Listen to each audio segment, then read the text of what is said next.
Welcome back. We're going to talk about communication, not just any communication, but effective communication. And what does that mean and how do you get it? We all think that that was a gross generalization, but most of us think that we're pretty decent at communication. And yet I think that if we did a poll of the people that we lead, the people that are in our family, in our sphere, we might find that we're not as good a communicator as we think we are. When it comes to communication, effective communication, we don't make assumptions. We get clarification. We ask better questions. We're more curious. It's so easy to fall into the default of, I know this, when it really should be, I knew that this was true an hour ago, a week ago, a month ago, or earlier in my life. I wonder if it's still true. Maybe I should ask the question. Maybe I should get clarification. So one of the most important parts to effective communication is clarity. Making sure that what you are sharing is clear, that you're using language and words that are easy to understand. And I know it's often everybody's world has certain words, buzzwords, and things that they may understand, but who you're talking to, it's all foreign to them. Think of a new employee coming into your environment. If you have all of these buzzwords that you use and you don't basically give them a glossary of terms as to what they mean inside your organization, it's hard for them when you're talking about them for them to understand, okay, so what do they mean? How does that apply to me?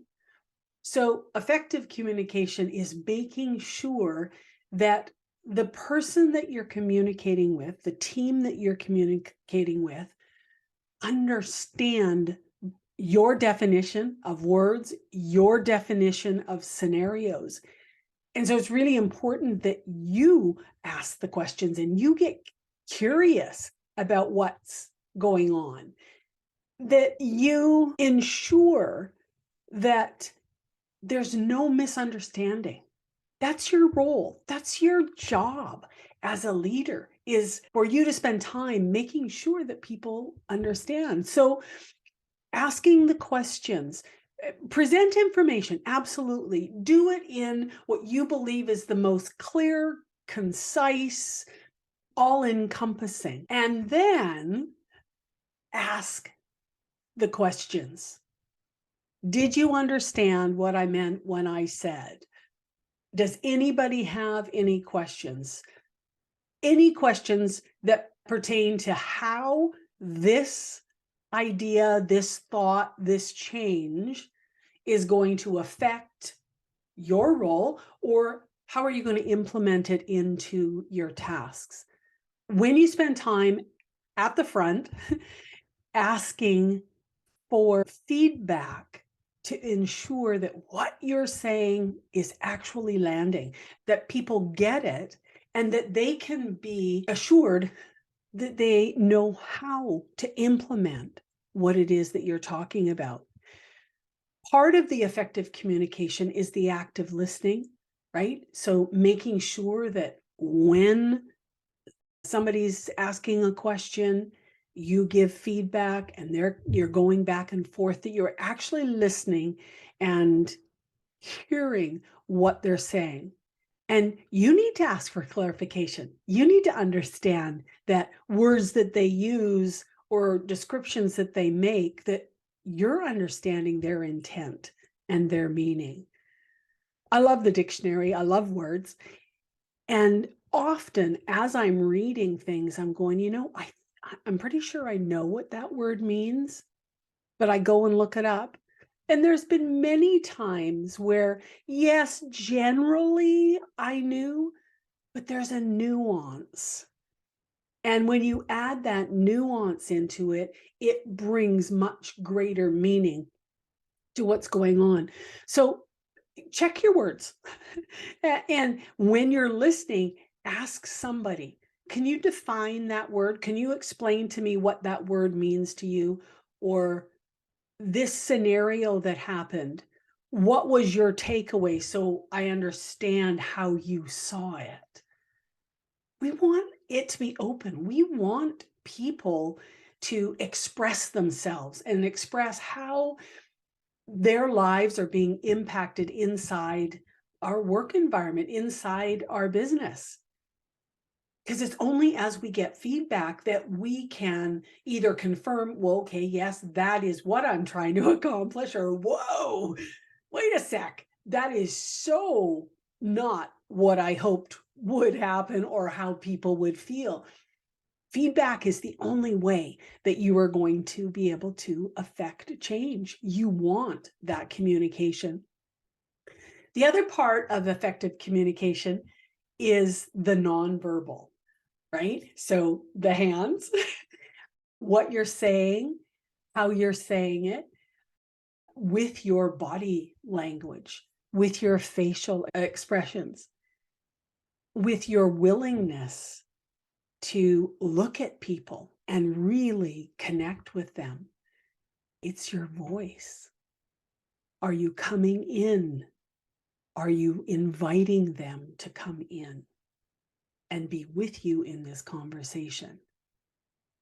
Or is it just the loud yelling and voicing? And I have to tell you, my voice is one that carries. It always has in my life. And when I talk just in my own way, and when I'm animated, it's loud.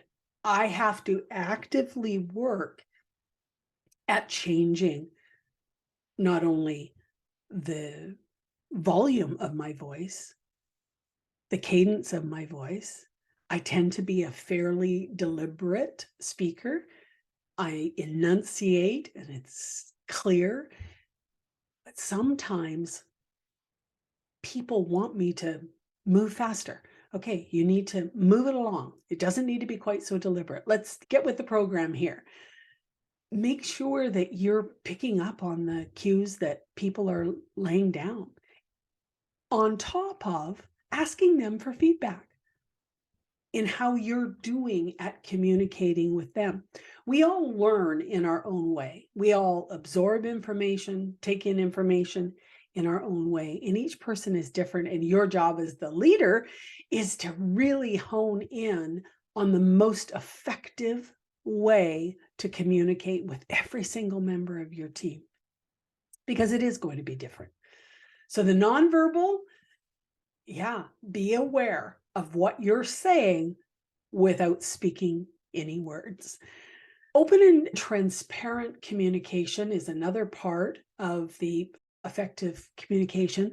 How you respond to people when they ask questions, and especially when they ask questions in a tense moment or in a moment where you are highly focused on something that you're doing, aka an interruption, a disruption in your trade.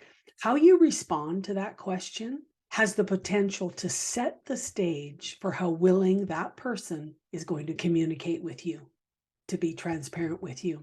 Because if you turn them away, if you basically rebuff their attempt at the question, like, I don't have time, I'm too busy, like, sorry, I've got too many things on my plate, we'll have to talk about this later, and you dismiss them, the chances of them coming back and being open and transparent with you greatly diminish. Take the time to just say, you know what? I would really love to discuss this with you. I have a deadline here. When does it work for you to come back and talk with me? Be open, be inviting. They understand that you're busy. They understand that, yeah, you have a job to do too, and you have to fit things into your schedule in order to help them be effective in their job. So it's not a big deal as long as you handle it in a way that helps them understand you're interested, you want to hear what they have to say. Now is just not the time that works for you. You want them to come back. You want them to always feel like, hey, she cares. Another part of effective communication is being adaptable. And that really plays into also the nonverbal of just understanding what is going on and adapting how you are communicating to the given situation, to the people. Timing, right? You want to have a conversation, and in your mind, it's like, okay, I need to have this conversation. So I need to check this box off that I've had this conversation. But it's not always appropriate to have the conversation right now, have the conversation in this setting, right? You need to pick the time and the context that it makes sense for this conversation to happen. And not just the right time for you, but the right time for the person you're having the conversation with. And last but absolutely not least is being respectful. Don't dismiss people. Don't talk down to people. I believe what you want as a small business owner and as a leader is for your team of people to feel confident and comfortable, that you respect their being, their skill, their position, their perspective on life and on their job and on the company, that they want to come and talk to you. I believe that that's what you want as a business owner. And that's a beautiful thing, starting with respect, respecting every single person and being thankful that they have chosen to come and work in your company and to contribute. And that doesn't mean just doing the tasks, it's contributing ideas, contributing perspective on processes and flows and interactions and being engaged and involved. Communication is something that you are going to be working on for the rest of your life. Just embrace it and learn from it. Be curious enough that you want to learn how to effectively communicate.